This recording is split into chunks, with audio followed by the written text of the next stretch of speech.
السلام عليكم ورحمة الله تعالى وبركاته. اخباركم اخوتي؟ لاباس؟ نتمنى تكونوا على خير. اليوم فيديو جديد، كيكه جديده سهله. يعني كاس الا ربع. القوام ديالها تقريبا من غير الدقيق، يعني 2 كيسان ديال الا ربع.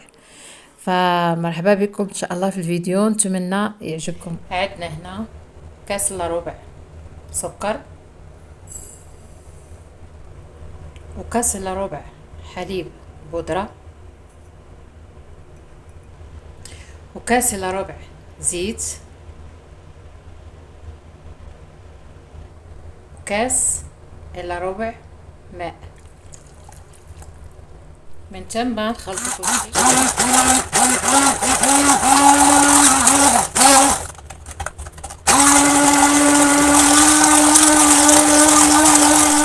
بعد ما خلطنا الماء والسكر والزيت وحليب بودرة، غادي نضيفو الا ربع دقيق ابيض، الا ربع دقيق ابيض،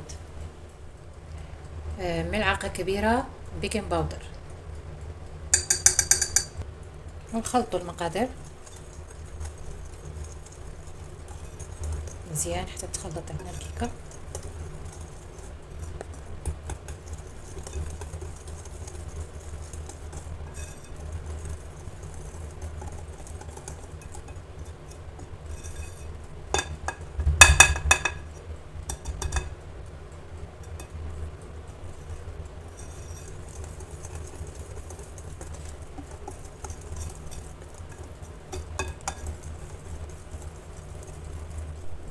ومن بعد ما خلطنا الخليط نخويوها في صينيه او مول كيف ما كتشوفوا.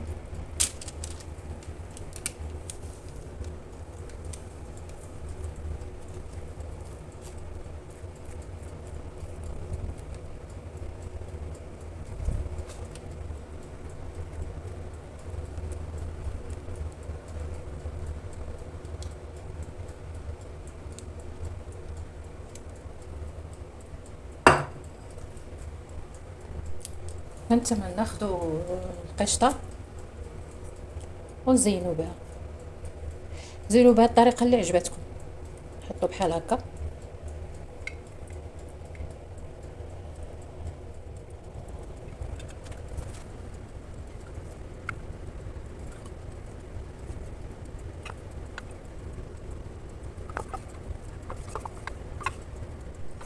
ومن بعد نديروا لها هاد البذور تاع الكتان، كتعطيها واحد القرمشه زوينه.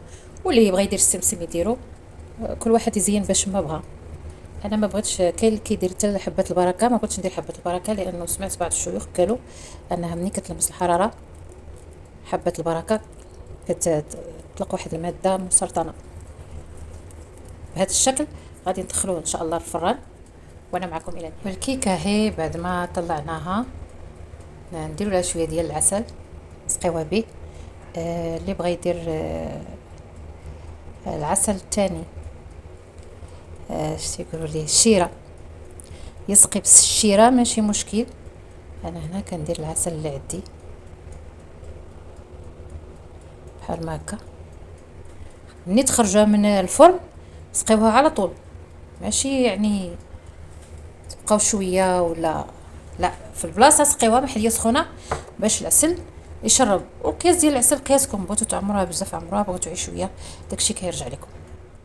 وبهكذا كنقول لكم الى فيديو جديد ان شاء الله الرحمن الرحيم. وما تنساونيش، واستودعكم الله الذي لا تضيع ودائعه.